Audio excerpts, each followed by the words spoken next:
क्या होता है हमारे मरने के बाद? क्या हमारा वजूद खत्म हो जाता है या फिर हम किसी और रूप में जिंदा रहते हैं? आखिर वो क्या ऐसी चीज है जिसे होश हवा से दूर और एक नायाब इंसान बनाती है? हमारे वजूद से जुड़ा एक बहुत ही बड़ा रहस्य है। ये एक ऐसी गुत्थी है जिसे सुलझाने में साइंस आज तक नाकामयाब रही है, लेकिन कुछ अब बायोलॉजिस्ट, फिजिसिस्ट और फिलोसोफर इस बड़े से सवाल के जवाब के लिए बेहद ही करीब पहुंच चुके हैं कि क्या मृत्यु के बाद जीवन है? स्पेस, टाइम और खुद की जिंदगी, ब्रह्मांड के रहस्य हम जानेंगे। ट्रू फैक्ट, क्या मौत हमारा अंत है? सिर्फ एक सन्नाटा, अंधेरा, खालीपन, या फिर हमारे ही अंदर कुछ ऐसी दिव्य चमक जो हमारा शरीर बेजान होने के बाद भी जिंदा रहती है?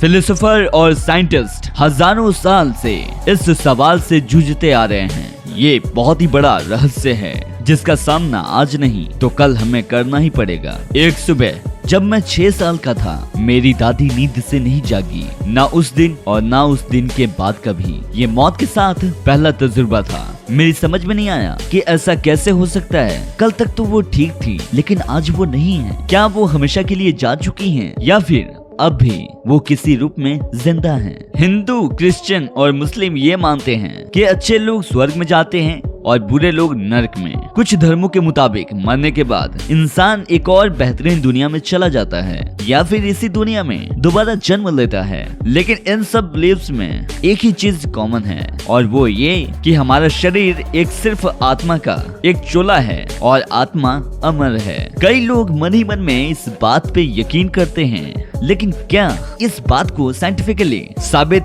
या फिर खारिज करने का कोई तरीका है? एपन अलेक्जेंडर की पिछले 15 सालों से हार्वर्ड स्कूल में न्यूरो सर्जरी करते आ रहे हैं और पढ़ाते भी आ रहे हैं, लेकिन 2008 में उनके करियर में एक अचानक अजीब सा मोड़ आया, जिससे कि मौत के बाद जीवन संभावना का उन्हें गहराई से एहसास हुआ। वो एक बहुत ही रेयर बीमारी बैक्टीरियल मेनिंजाइटिस से शिकार हो गए थे और गहरे कोमा में चले गए थे। मेरे ख्याल से अगर आप इंसानी मौत का बेहद करीबी एक्सपेरिमेंटल मॉडल को देखना चाहते हैं तो मेनिंजाइटिस से बढ़िया तो कोई और मॉडल हो ही नहीं सकता, क्योंकि ये बीमारी जो है ये आपके दिमाग के पूरी बाहरी परत को जबरदस्त हमला बोलती है। ये मेरी खोपड़ी के कुछ आपको तस्वीरें दिखाई दे रही होंगी, आप देख सकते हैं। इसमें मेरे दिमाग की बाहरी परत को पूरी तरीके से पल्स से ढकी हुई है। ये सारे बैक्टीरिया सारा ग्लूकोज को चट कर चुके हैं और अब हमारे सिर्फ ब्रेन सेल्स ही बचे हुए हैं जिनका सफाया होना बाकी है। इसलिए पूरा न्यू कॉर्टेक्स यानी कि दिमाग का वो हिस्सा जो कि हमें इंसान बनाता है पूरी तरीके से बंद हो चुका है। 7 दिन की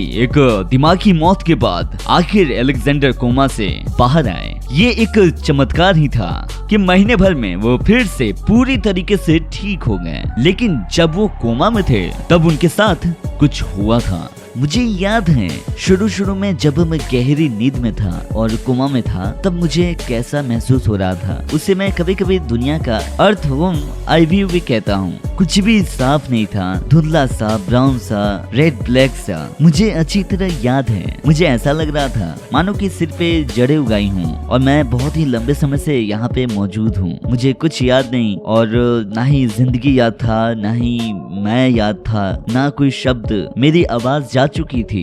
आईसीयू रूम में मेरे इर्द गिर्द क्या हो रहा है मुझे कुछ भी नहीं पता था। और फिर इन सब के बीच अचानक मुझे धीमा धीमा संगीत आकार लेने लगता है। धीरे धीरे वो संगीत फैलता गया और उसके साथ ही मनहूस धुंधलापन, वो अंधेरा छटता चला गया और अचानक मैंने अपने आप को एक बहुत ही बेहद खूबसूरत वादी में दाखिल होते हुए पाया। मुझे अपने शरीर का कोई एहसास नहीं हो रहा था। मुझे अपने मेरे हाथ पैर बिल्कुल महसूस नहीं हो रहे थे, पर मुझे इस बात का एहसास होने लगा था कि मैं किसी तितली का पंख पे मौजूद कोई छोटा सा कण हूँ। वो बहुत ही बेहद खूबसूरत तितली मौजूद थी और वहाँ वैसे ही लाखों तितलियां मौजूद थीं और इर्द गिर्द घूम रही थीं और वो झुंड में बहुत ही सुंदर आकार में उड़ान भर रही थी। और फिर हम सब ब्रह्मांड छोड़कर उस लोक में दाखिल हुए जिसे मैंने अब कोर का नाम दिया है। वो जगह इतनी बड़ी थी जिसका कि कोई और छोर नहीं था। हालांकि वहाँ पे कोई थोड़ा अंधेरा भी मौजूद था, लेकिन इसके बावजूद भी मुझे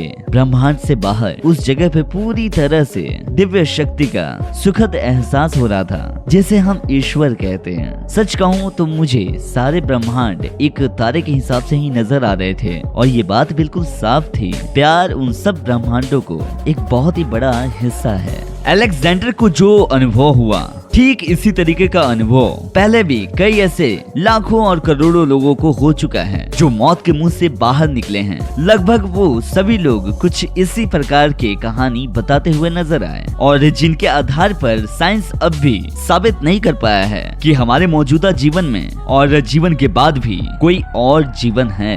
देखिए, अगर बात करें साइंस की दुनिया में तो मेरे लिए ये बात समझा पाना बड़ा ही मुश्किल था, लेकिन साइंटिफिक दिमाग जो है वो समझ नहीं पा रहा था कि ये आखिर ऐसे कैसे मुमकिन है। लेकिन इसके बावजूद वो दृश्य बहुत ही साफ साफ याद था। मैंने न्यूरोफिजियोलॉजी और न्यूरो एथनॉमी से कई सारे मॉडल्स जो है मैंने तैयार किया, लेकिन दिक्कत ये है उनमें से किसी से भी ये जान पाने में खास मदद नहीं मिली कि इस एक्सपीरियंस के बारे में और इस एक्सपीरियंस के बाद जितनी साफ यादों के साथ मैं वापस लौटा था वो आखिरकार वो मेरे मन में कहां से आई। और इसके बाद मैं इस नतीजे पे पहुंचा कि मेरे साथ जो भी कुछ हुआ उसका कोई भी क्लियर न्यूरोफिजियोलॉजिक एक्सप्लेनेशन नहीं है। अलेक्जेंडर का तजुर्बा यकीनन इतना जबरदस्त था कि उसने उनकी जिंदगी बदल कर रख दी, लेकिन किसी भी सूरत में उसे बेजोड़ नहीं कहा जा सकता। Bruce Grayson university Virginia school of medicine में साइकियाट्रिस्ट हैं। उन्होंने मौत के मुंह से निकलकर आने वाले लोगों को लगभग 1000 से भी ज्यादा केसेस को स्टडी की है।